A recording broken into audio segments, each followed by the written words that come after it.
경남 지역 이슈를 전문가와 함께 심층 분석해 드립니다. 헬로 이슈 토크 시작합니다.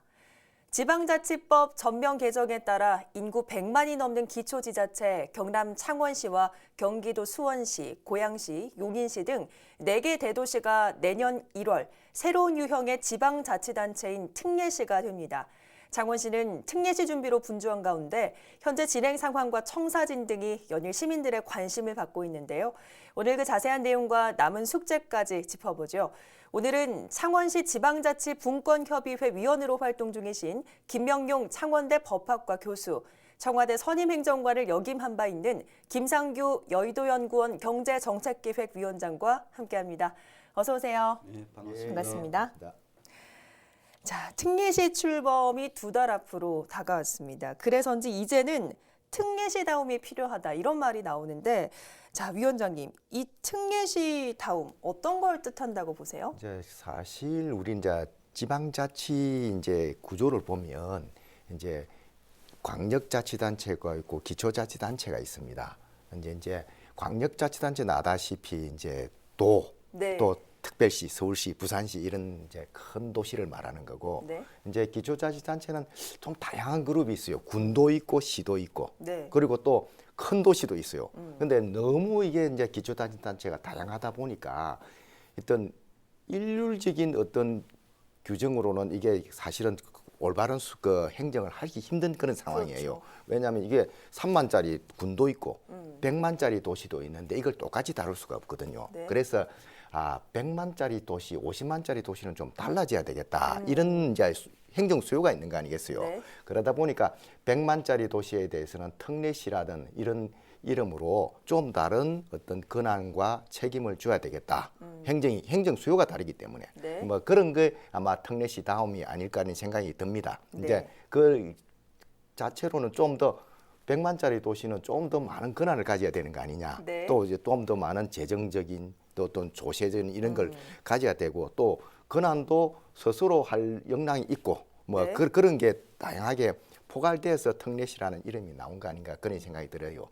두 분은 뭐 행정 정치 분야에 워낙 전문가시니까 창원 특례시에 어떤 기대를 또 갖고 계신지 궁금해지는데, 먼저 위원장님 어떠십니까? 예. 근데 이제 이게 문제는 창원시는 이제 100만이 넘는 도시가 이미 됐고, 또 주변에 비슷한 도시 중에 울산이 광역시가 됐어요. 그러다 보니까 우리도 창원도 뭐 울산과 다를 바 없고 산업단지를 갖고 있고 또 해안선도 많고 그런 도시니까 광역시라 한번 돼보겠다는 이런 그 욕구가 있었던 건 사실이고 그런 노력도 했습니다, 사실은.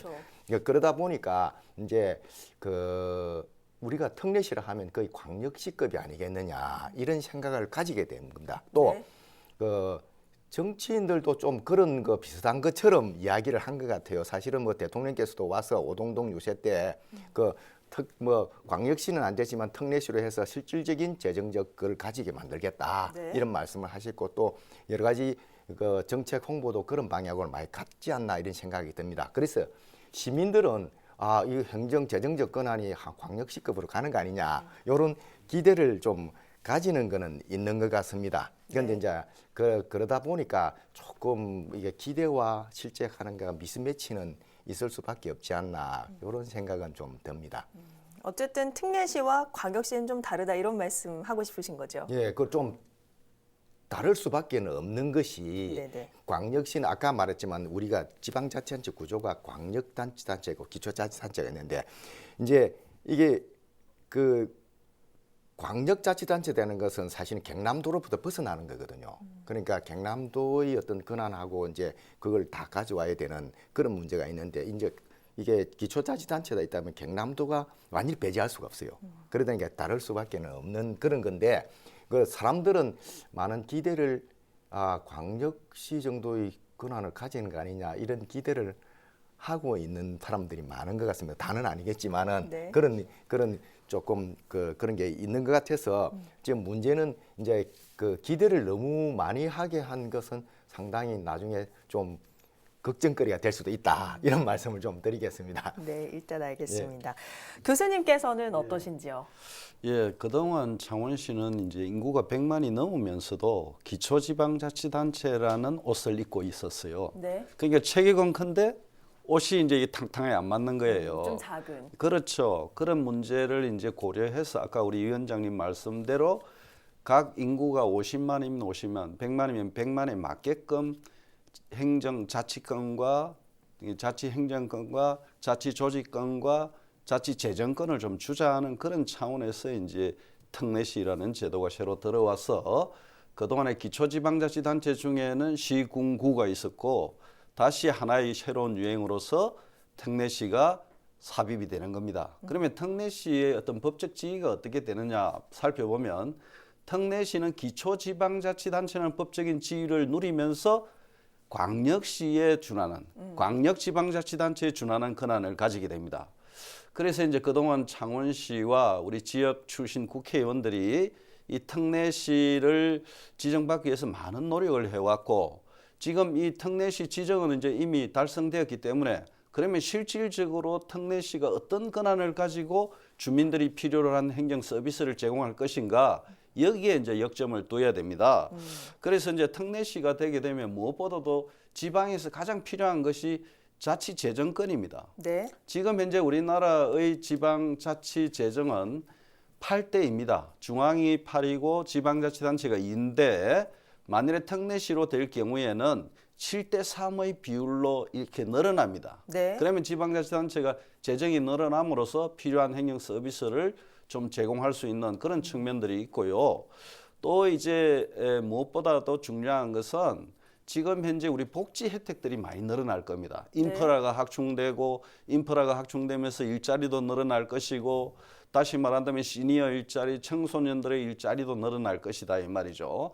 복근 복지 정책에 있어서 그동안의 대도시와 중소도시 이렇게 소도시로 나눠졌는데 이제 특례시라는 것이 하나 추가됨으로써 창원시가 복지 혜택을 많이 받을 수 있는 그런 측면들이 있고요. 또 이제 무엇보다도 우리 창원시의 브랜드가 높아집니다. 네. 그러면 이제 창원시의 위상이 높아지게 되면은 뭐 국제 대회라든지 또는 중앙 정부로부터 재정을 좀 더 많이 네. 할애받을 수 있는 그런 많은 장점들을 가지고 있고 다만 이제 학부모들이 걱정하는 것이 이게 특례시로 되게 되면 농어촌 특별 전형이 없어지는지 않느냐 이런 우려도 할 수 있는데 네네. 이것은 농어촌 지역에 그대로 특례가 인정이 되어서 그런 것은 뭐 걱정하지 않을도 될 것 같고요. 그래서 이제 또 창원시가 우리 울산시 아까 우리 위원장님이 지적하신 바와 같이 울산은 광역시거든요. 네. 거기는 공무원 수가 많아요.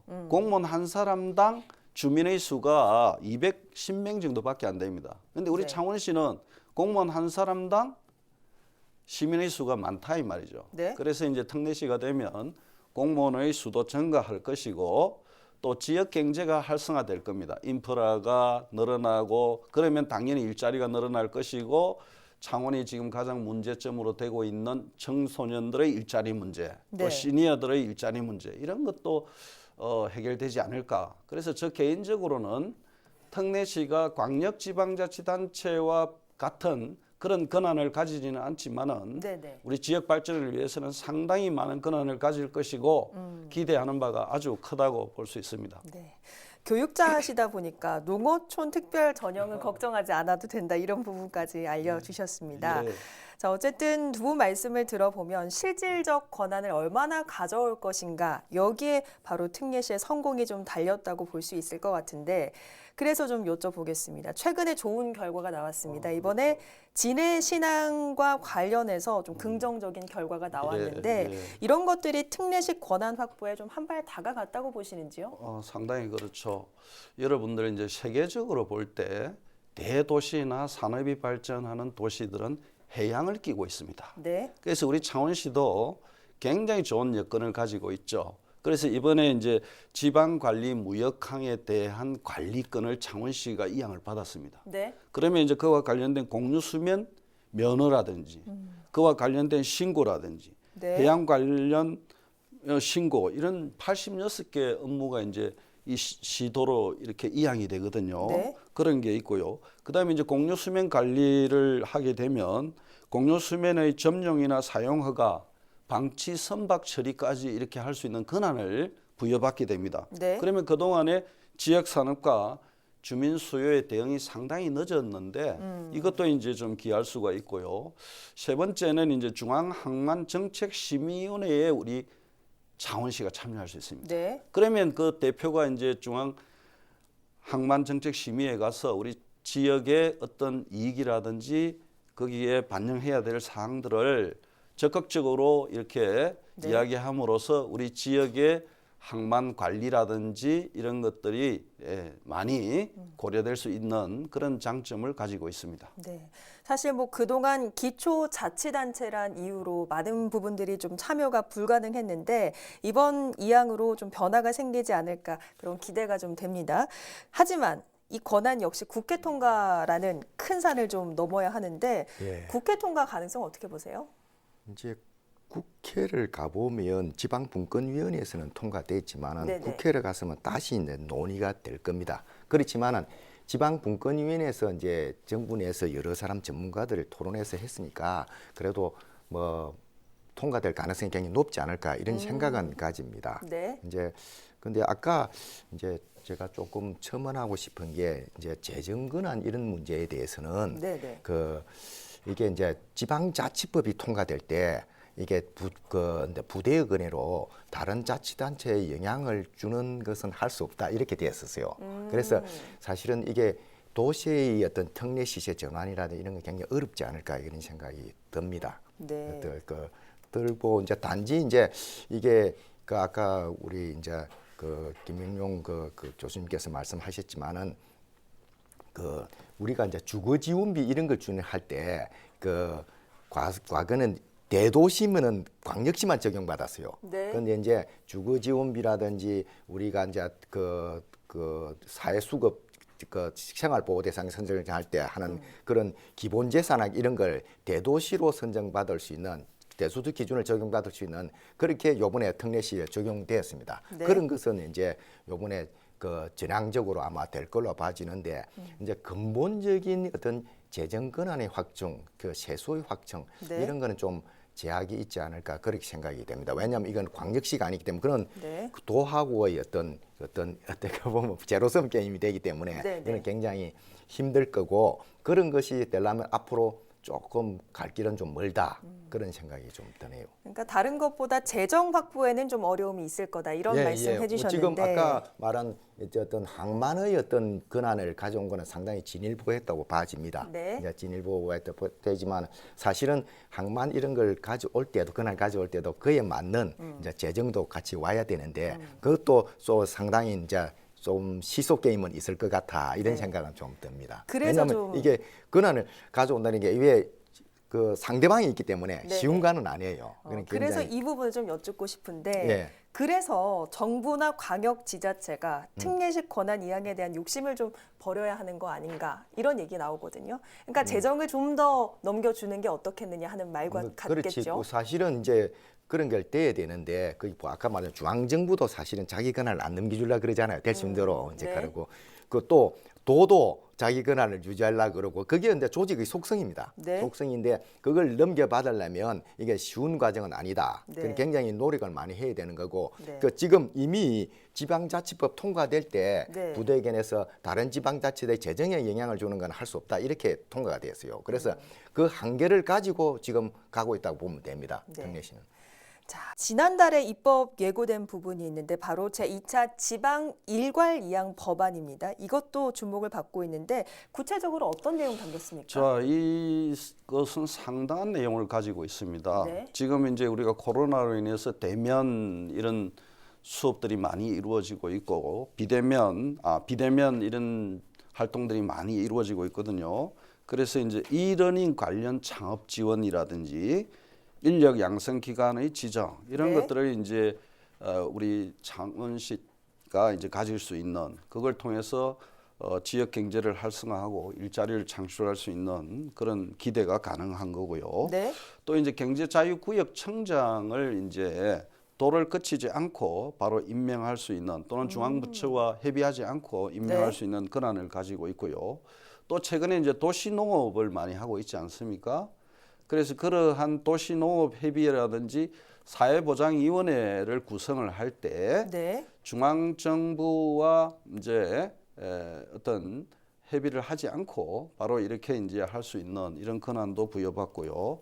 그다음에 지방자치단체 예산으로서 근로복지 사업을 할 때 네. 부처의 협의 없이 이렇게 가능할 수 있도록 그렇게 돼 있습니다. 특히 이제 우리 해양수산과 관련해서는 네.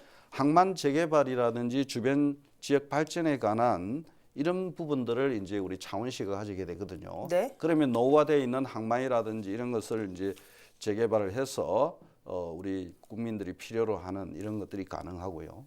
또 이제 독서문화진흥법이라고 해서 창원시가 지역 특성을 반영한 네. 자율적 도서관 시행 계획을 좀 수립할 수 있는 이런 장점들을 가지고 있습니다. 또한 최근에 이제 코로나로 인해서 이 코로나의 역학조사라든지 실태조사라든지 감염병 관리 기간 이런 것과 관련해서 중앙부처가 다 가지고 있었는데 이걸 네. 이제 지방자치단체에 좀 이양을 합니다. 네. 그렇게 되면 이제 감염병의 예방 관리에 대해서 우리 창원시가 많은 권한을 가지고 되고 네. 그럼으로써 이제 신속하게 감염병에 대응할 수 있는 큰 장점을 가지게 되었습니다. 네. 그러니까 자율적으로 정책을 운영할 수 있는 그 폭이 좀 더 넓어진다라고 볼 수 있을 것 같은데 그렇다면 이 지방 일괄 이양법이 특례식 권한 확보에 한 발 더 나가는 계기가 될 수 있을까요? 어떻게 보세요? 그렇죠. 뭐 지방 일괄 이양법 이런 데서 많은 권한이 넘어오면 뭐 특례시에도 도움될 거고 지방 일괄 이양법은 뭐 특례시만 목표로 한 건 아닙니다. 네. 뭐 다른 기초자치 다 같이 하는 것이긴 하지만은 특례시에 대해서도 아까 말한 우리 5개 요번에 통과된 거 그런 것이 지방 일괄 이양법에 통과돼서 포함돼서 통과된다면 도움이 되리라 생각됩니다. 네. 그렇지만 아까도 말씀드렸듯이 기본적으로 이제 특례시는 특례시고 네. 그 광역시는 아니거든요. 뭐 그 한계는 우리가 벗어날 수가 없는 것 같습니다. 그리고 아까 말했지만 우리 교수님께서도 말씀드렸지만은 이제 이제 권한을 이양받고 네. 그 의무를 이양받았으면 그에 맞게 비용도 같이 넘어와야 된다. 네. 그걸 이제 강조하고 있습니다. 그런 게 돼야 진정한 우리가 발전이 있고 뭐 그 한계가 있지만은 그래도 우리가 일부 전진했다고 봐집니다. 그렇지만 앞으로 계속 우리가 노력해야 될 과제라고 생각됩니다. 그러니까 오늘 얘기를 나눠보면 권한만큼 재정도 함께 확보를 해야 한다라는 부분에는 두 분이 함께 의견을 같이 하시는 것 같은데 사실은 저희가 특례시 출범이 한 2달 정도밖에 남지 않아서 그동안에 그런 것들이 좀 가능하리라고 보시는지요? 이때까지 논의된 것 중심으로 되지 않겠습니까? 지금 이때까지 논의되지 않는 것이 갑자기 네. 그 추가돼 가지고 권한 이양이 되기는 상당히 힘들 것 같습니다. 이때까지 논의된 거라도 제대로 법률화돼서 그 이양이 될 수 있도록 최대한 노력을 했으면 좋겠다는 생각입니다. 특례시 출범이 분명 기쁜 소식입니다만 어떤 실질적인 권한 확보가 조금은 더디다 보니까 시도 또 시의회도 시민들도 조바심을 좀 가질 수밖에 없는 것 같은데 그래서 혹시 정부나 창원시에 요청하고 싶은 부분이 있으실까요? 아니 진짜 계속 이제 노력을 해야 될 것 같고 또 한 가지는 너무 특례시란 이런 걸 가지고 애도불로는 안 띄웠으면 좋겠다는 생각이 듭니다. 아까 왜냐면 그 시민들이 너무 많은 기대를 가지게 되면 나중에 그게 미치지 못한 실망이 더 크거든요. 그것이 또 정부에 대한 어떤 시정에 대한 그 불신호 이런 걸로 돌아올 수 있기 때문에 굉장히 조심스럽게 추진해 나가야 되겠다. 그러면서도 이제 우리가 보통 그러기 하잖아요. 안 보이는 데서 열심히 한다 이런 말이 있듯이 조용히 그러니까 알차게 그 시정을 추진해 나갔으면 한다는 그런 생각입니다. 네. 어쨌든 출범이 2달 정도 남았는데요. 2달 남았으니까 시민들 요구에 부응하는 성공적인 특례시 출범 저희는 기대해 보겠습니다. 자, 오늘은 김병용 창원대 법학과 교수, 또 김상규 여의도연구원 경제정책기획위원장 두 분과 함께했습니다. 오늘 고맙습니다. 고맙습니다. 네, 오늘 방송은 유튜브 채널 헬로 경남에서 다시 보실 수 있습니다. 많은 관심 바랍니다. 오늘 헬로 이슈 토크는 여기서 마칩니다. 함께해 주신 여러분 고맙습니다.